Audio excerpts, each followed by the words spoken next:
Hai guys, balik lagi sama aku Leni, selalu kasih tips and trik buat kalian semua. Kabar baik dari aku, semoga teman-teman sehat selalu dan bahagia setiap saat ya. Kali ini aku mau ngobrol santai sama kalian. Kalau sebelumnya aku ngasih tips, ayo semangat 45 deh pokoknya.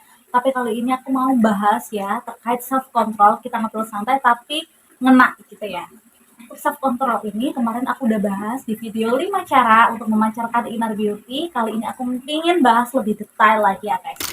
Pengendalian diri itu penting teman-teman ya. Untuk self control ini sangat penting sekali karena pengendalian diri mengantarkan kita pada sukses, entah kesuksesan di dunia kerja, sekolah ataupun relationship. Karena aku ingin teman-teman semua sukses dan bahagia. Karena orang jenius adalah orang bahagia. So mulai dari sekarang kita belajar bersama-sama ya. Oke, lanjut. Terkait self control. Self control ini dimulai dari dengan kita menghargai lingkungan sekitar. Kalau kita sudah menghargai lingkungan sekitar, kita akan mudah ya untuk mengendalikan diri. Contohnya seperti apa? Ketika kita berada di lingkungan di mana semua itu adalah lebih senior dari kita, maka kita berusaha untuk respect the older. Nah, aku dulu waktu SMA pernah bertemu dengan native speaker dari Belanda. Beliau kagum dengan budaya Indonesia, yaitu menghargai orang yang lebih tua dengan bahasa yang lebih halus, lebih sopan. Ya, beliau kagum ya dengan budaya Indonesia, respect the older. Nah, oke dari itu ya, maka kita harus melestarikan budaya itu dan kita nggak boleh terpengaruh oleh perkembangan zaman gara-gara kita nggak bisa menerapkannya, yaitu kesopanan kita. Jadi kita nggak bisa menghargai orang yang lebih tua. Oke, mulai dari sekarang kita terus ya menjunjung tinggi nilai-nilai kesopanan. Oke ya. Oke, lanjut untuk kita bahas terkait pengendalian diri selanjutnya, yaitu dengan cara mencoba untuk berempati. Ya, ini hubungannya dengan kecerdasan emosional, guys. Memang guys, kita sebagai manusia itu adalah tempatnya salah. Kita bukan nabi, kita bukan angel ya guys. Dan kita juga bukan setan. Kita itu sebenarnya 50-50 gitu. Jadi kita punya sifat jahat, kita punya sifat baik. Tapi bagaimana kita bisa mengelolanya? Kayak gitu. Nah, untuk itu mari kita mulai dari sekarang sih kita coba untuk berlatih ya. Ini bisa kita latih dengan cara kita memposisikan diri seperti apa yang orang alami. Kalau misal kita bekerja, kita punya bos, posisikan kita sebagai bos atau pemilik perusahaan, karena kita bisa merasakan ya ruginya perusahaan, kita merasakan perusahaan nggak profit, kita tahu betapa pentingnya waktu ketika kita sudah merasa memiliki ya. Kalau sudah kita merasa memiliki, kita pasti kalau punya karyawan yang nggak produktif, nggak bisa meningkatkan efisiensi, nggak bisa meningkatkan profit, perusahaan kita akan sebel. Dan dengan itu kita akan berpikir, oh iya ya kalau misal aku kerjanya males-malesan, aku nggak bikin profit perusahaan, aku nggak ningkatin efisiensi perusahaan, pasti bos akan marah sama aku. Kayak gitu. Jadi memang kita harus bisa memposisikan diri seperti orang lain yang merasakan gitu ya. Karena jujur teman-teman memang sulit memahami orang lain, bahkan orang lain memahami kita sulit. Tapi kalau kita nggak belajar, kapan lagi kita bisa melakukan itu?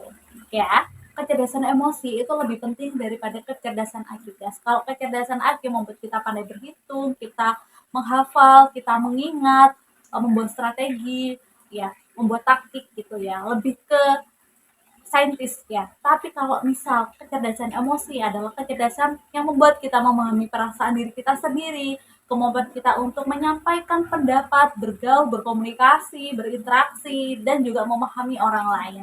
Nah, kenapa penting? Karena ketika kita sudah menghadapi dunia nyata, dunia kerja, kita akan bertemu dengan berbagai varian karakter orang. Jadi memang kita harus punya perlakuan yang berbeda-beda nih, treatmentnya berbeda-beda. Nah, itu juga dipelajari dalam kecerdasan emosi. Kecerdasan emosi membuat kita memiliki empati, karena empati itu sangat penting sekali, guys. Contoh nih, kalau misal kita sekolah ataupun lagi kuliah, kalau kita nggak punya empati saat dosen kita menjelaskan materi, ya, speech, kita sibuk sendiri dengan gadget kita, maka dia marah, akhirnya kita dikasih nilai jelek, lalu kita nggak lulus, itu menyebabkan kegagalan. Sama di dunia kerja juga seperti itu guys. Kalau kita misal sedang meeting, lalu ada atasan kita yang presentasi, mendengarkan, ngasih advice, tapi kita sibuk dengan pekerjaan kita, ya sibuk sendiri, ngobrol sendiri, akhirnya apa? Kita dinilai nggak punya attitude, ya, karena kita nggak punya kemampuan untuk memahami dia. Sebenarnya itu sepele. Kita sendiri kalau misal kita bicara kita nggak didengar, nggak diperhatikan, memang sakit ya guys. Nah itu perlu belajar. Jadi mulai sekarang kita belajar perlahan-lahan ya. Aku juga ingin share ke teman-teman terkait kecerdasan emosi itu pentingnya seperti apa. Karena di kecerdasan emosi ini kita belajar untuk memahami karakter kita sendiri. Kita belajar apa itu emosi dan pengendaliannya seperti apa. Lalu kita belajar untuk memahami perasaan orang lain. Kita belajar untuk meredam amarah kita. Kita boleh nggak marah? Boleh. Kita boleh emosi, marah, stres, depresi, kita boleh.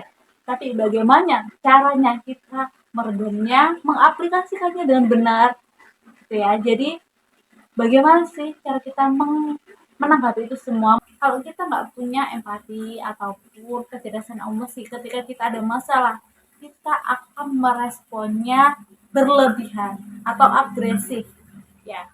Contoh kalau misal kita nggak sengaja di ban kita bocor, ya, ketika kita mau berangkat sekolah ataupun bekerja, lalu ketika kita datang terlambat, marah, atasan kita marah, guru kita marah, lalu kita juga sebel dan menudingnya yang enggak. Besok gak punya hati, udah tahu bantuin bocah, masih aja marah-marah. Kalau untuk kamu misal marah atau sedih, boleh kamu nuliskan di sebuah kertas di diary kamu agar kamu lebih puas melampiaskannya. Jangan diaplikasikan marahnya untuk lampiaskan ke orang lain. Itu kita jahat, guys. Jahat itu nggak harus kita mukul, kita nyelam, nggak. Kalau kita melampiasin dengan nggak jelas orang itu nggak salah, itu namanya kita jahat. Oke ya. Oke, selanjutnya adalah aku ingin teman-teman juga bisa memahami terkait emosi orang lain atau empati. Empati memang sulit, guys. Aku tahu itu nggak mudah, tapi bukan berarti itu nggak bisa dipelajari. Empati ini hubungannya dengan kecerdasan emosi. Nah, kecerdasan emosi itu lebih penting, guys. Nah, aku untuk kecerdasan emosi dan empati ini aku belajar dari buku Emotional Intelligence karya Daniel Goleman. Nah, di buku ini dipelajari terkait ciri-ciri emosi, bagaimana menanggapi emosi, anatomi marah, bagaimana kita mengendalikan, dan bagaimana sistem syaraf kita bekerja untuk kecerdasan emosi ini. Jadi ada sistem syaraf namanya sistem limbik dan syaraf kognitif. Kalau sistem syaraf kognitif ini ada udah hubungannya dengan kecerdasan IQ atau berpikir, tapi kalau kecerdasan emosi ini diatur oleh sistem limbik, guys. Jadi hubungannya kesehatan sistem syaraf terhadap emosi. Jadi ini kompleks banget, penting banget. Dan ini ada cara terkait mengatasi depresi ya. Seperti itu. Jadi cocok banget ya bagaimana kita mengendalikan marah, cara mengatasi marah, dan juga kita bisa menjalin relationship dengan baik. Bagaimana? Ini ada caranya dan ada true story-nya. Oke, aku rekomenin ke kalian kalau kalian ingin lebih lagi belajar terkait buku ini bisa didapatkan dengan link yang ada aku share ya. Seperti yang aku cantumkan di postingan aku ini. Thank you for watching. Bye bye.